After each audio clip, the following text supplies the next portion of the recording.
Breaking news, पुराना pension लागू इन सभी कर्मचारियों को।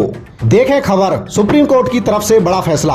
कुछ समय पहले पुरानी पेंशन योजना लागू करने को लेकर काफी चर्चा हुई थी। देश भर में पुरानी पेंशन योजना को बहाल करने की मांग जोर पकड़ रही है। कुछ राज्यों ने इसके पक्ष में केंद्र सरकार को प्रस्ताव भी सौंपे हैं। प्रस्ताव प्रस्तुत करते हुए राज्यों ने कहा है कि सिविल सेवकों को बताया गया था कि पेंशन पुरानी पेंशन योजना के तहत कम होगी, लेकिन महत्वपूर्ण बात यह है कि भले ही पुरानी पेंशन योजना के तहत पेंशन कम हो, लेकिन उन्हें नियमित पेंशन दी जाएगी। ओपीएस जैसे सिविल सेवक, जैसा कि आप जानते हैं, पुरानी पेंशन योजना के तहत एक सिविल सेवक को उसके अंतिम वेतन का 50% पेंशन के रूप में दिया जाता है। कई राज्यों ने वित्त मंत्री की अध्यक्षता वाली समिति को प्रस्ताव सौंपे हैं, जिसमें कहा गया है कि सिविल सेवकों की पेंशन न्यूनतम वेतन के स्तर पर होनी चाहिए, यानी कि सिविल सेवकों को शुरुआत में जो न्यूनतम वेतन मिल रहा था उसका 50% होना चाहिए पेंशन के रूप में दिया जाए।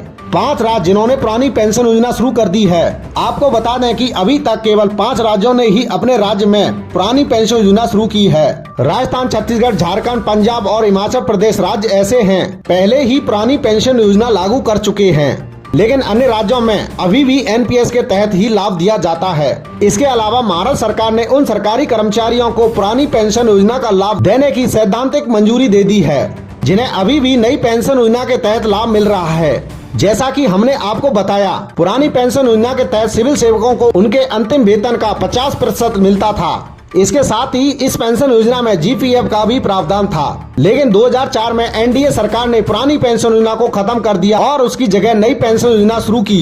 जैसा कि आप जानते हैं, कुछ दिन पहले सरकार ने उन सिविल सेवकों को पुरानी पेंशन योजना चुनने का मौका दिया था, जिन्होंने दिसंबर 2023 तक काम करने की सूचना दी थी। मार्च 2023 में ही संसद ने घोषणा की कि पुरानी पेंशन के कार्यान्वयन के लिए कोई योजना विकसित नहीं की गई है। जैसा कि हम जानते हैं, हाल ही में सिविल सेवक पुरानी पेंशन योजना के कार्यान्वयन पर बहुत ध्यान दे रहे हैं। इसका प्रस्ताव रखने और इस पर निर्णय लेने के लिए केंद्र सरकार ने वित्त मंत्री टीवी सोमनाथ की अध्यक्षता में 4 सदस्यीय समिति का गठन किया।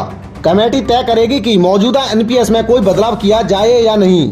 कुछ राज्यों द्वारा पुरानी पेंशन योजना को फिर से शुरू करने के बाद केंद्र सरकार ने मौजूदा पेंशन योजना की समीक्षा के लिए एक समिति भी गठित की। दोस्तों, पेंशन पर आई इस नई अपडेट में आपका क्या ख्याल है, हमें कमेंट बॉक्स में कमेंट करके जरूर जवाब देना।